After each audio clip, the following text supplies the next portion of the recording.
Hey guys, Ryan Dossey, and in today's video, I want to walk you through how we're owner financing properties to line up 30 years of passive income. Let's dive right in.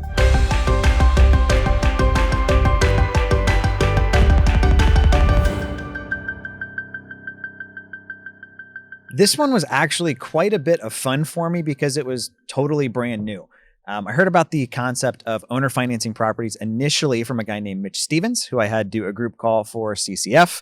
And then recently I was at an event that Kent Clothier came and spoke at about how they're converting most of their rentals into these owner financed deals and why. So I'm going to share kind of a little bit of my thought process behind these, as well as just kind of walk you guys through this deal, what the cash flow looks like, how much money I've got into it, and how you can do these in your own market. So on kind of the why behind these, when you're owner financing a property out, you truly are the bank. So things like taxes, insurance, repairs, vacancy, right? Storm damage, like you don't have to really deal with any of that. Absolutely, you want to make sure you're insured so that the capital you have out is protected. But unlike when you're renting a property, I don't have to worry about vacancy or utilities or if taxes go up or if insurance rates go up or anything like that. It truly is a lot more passive, which is kind of my goal. There's people that are in real estate that just like absolutely love it. For me, I've always known like it's going to be where I make my money, and then I'll take that money and invest it into things that I'm passionate about or causes that I'm passionate about. So this particular deal was owned by an owner occupant who was no longer living there. So like a absentee owner occupied property. You could find these in PropStream if you ran a search for like owner occupied properties that are vacant. It wouldn't come up under absentee because it still had the mailing address as the property itself. So that's kind of what this was. The seller actually found a friend of mine through a pay-per-click ad. She went on Google, and typed in like, we buy houses. This particular property was in Fort Walton Beach, and my buddy got it under contract for $190,000. Now, I went out and looked at it, and when I did, comps were a little bit thin. We've done a video on this before that I'll link to above, but there was some pretty intriguing things. Like there was an as-is sale that went for north of 300. My friend got it for 190, wanted 210. Good friend of mine, so was kind of joking with me like he wasn't going to be able to eat if he was only making $20,000 on this deal. All in all, we ended up coming to terms. I bought it from him for $210,000, and I ended up spending right at $50,000 on the rehab. Now, the rehab on this one, I'll be honest, was kind of a pain in the rear. It took quite a bit longer than we initially thought it would, simply due to the distance. There was a bridge that was out in Pensacola from the hurricane that hit last year, and it was taking us like an hour and 20, hour and a half to get there. Even my GC who did the project was like, bro, this thing sucked.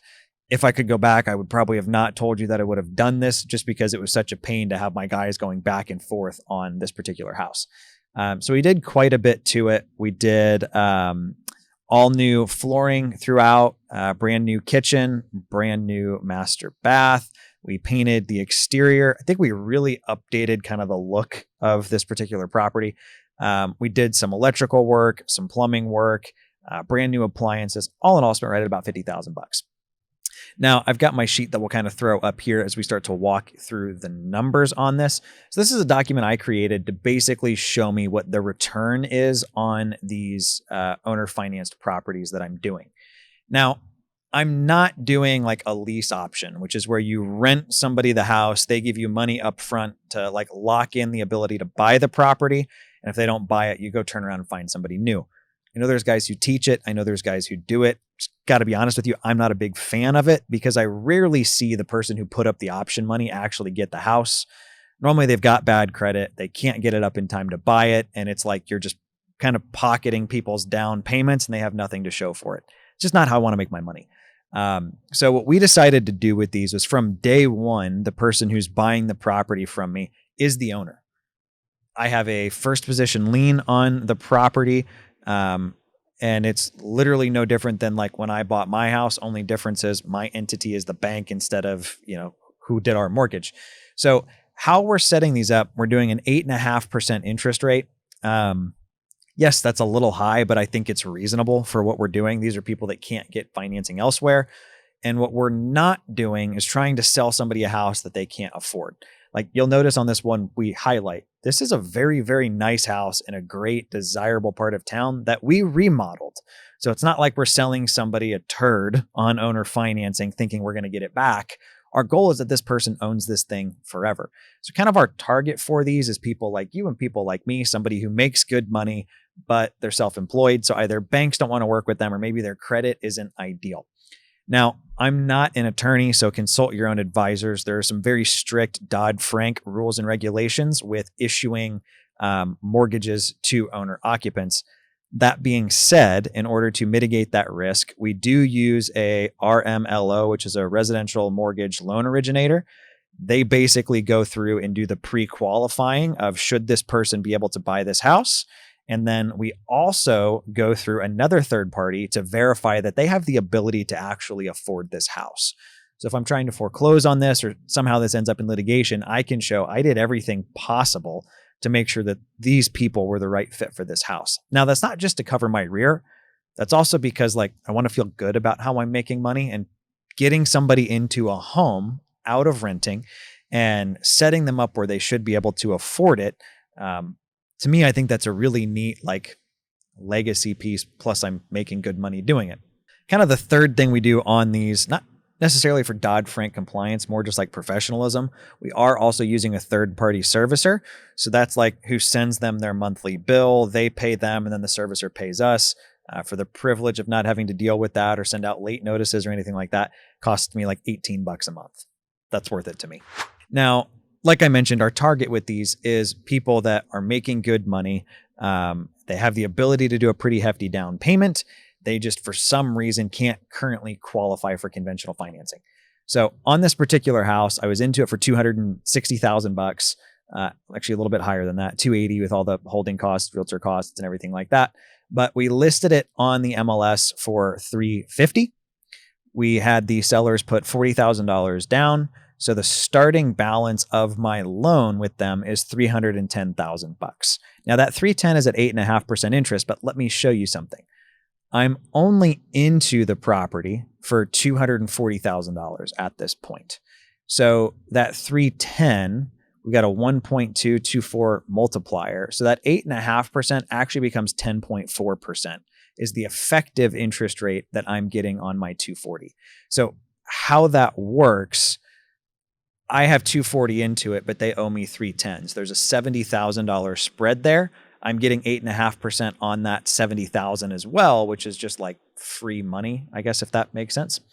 Now, the other thing we did with these, there's no prepayment penalty. So my goal wasn't to lock these folks into an 8.5%, interest rate for 30 years. By all means, if this goes 30 years, I'm going to be thrilled. But if they refinance me out in 2, 3, 4, 5, I'm getting effectively a $70,000 payday. I'm not mad about that at all. So we ended up on this getting right at $2,380 is going to be my monthly payment, including principal and interest. They're still paying taxes and insurance above and beyond that, but it's not very much.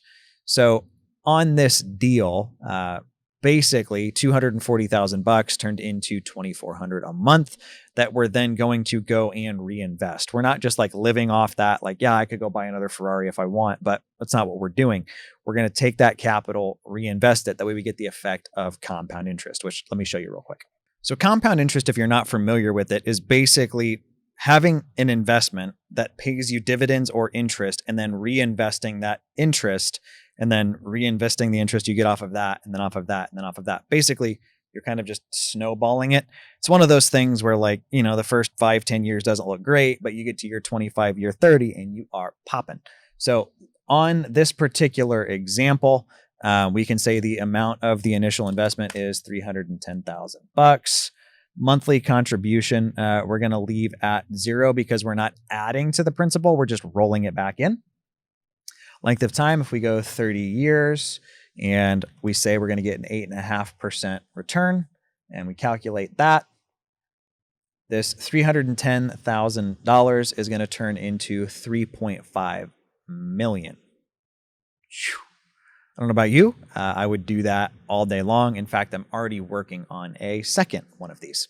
Now, I do want to talk a little bit about this because I feel like some people watching this are gonna be like, wow, you charged 8.5%. You should have done less, which by all means, feel free to with your own money.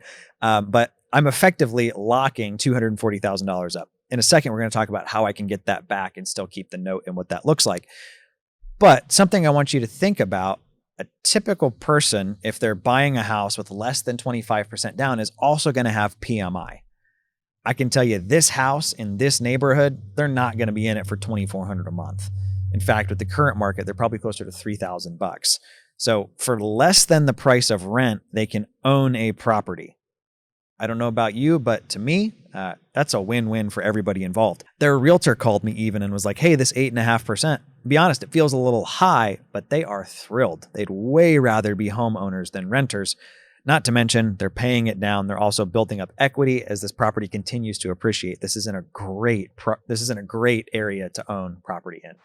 We're going to get into the weeds a little bit, and that is with a concept called hypothecation. So this is how banks make their money. But what I can do, you can't like refinance the property because I no longer own the property. I just have debt on it, right? It's a mortgage that they owe me. But you can do what's called hypothecation, which is you find a bank that will give you a loan based off of the loan that somebody else owes you. So instead of like the house being collateral, if I don't pay the bank steps in and assumes my mortgage. So that's also great for the seller. Like there's no risk for them on it. But on something like this, you're probably going to be at a little bit of a higher rate, like 5.5%, probably like a shorter amortization schedule. But let's take a quick look at this. So let's go ahead and assume that I find a local community bank that's willing to give me my $240,000 back, and they're going to charge me 5.5% on, let's say, a 20-year fixed. So my payment to them is going to be $1,651. I'm getting $2,380, so there's still $800 a month in cash flow on something that I would have no money into. And by the way, if they refinance out, I make an extra $70,000, and I'm not dealing with plumbing calls or evictions or finding new tenants or anything like that. Worst case scenario, I end up foreclosing on the property. But even that, I think, is probably pretty unlikely given the fact that they did $40,000 down. What do you think?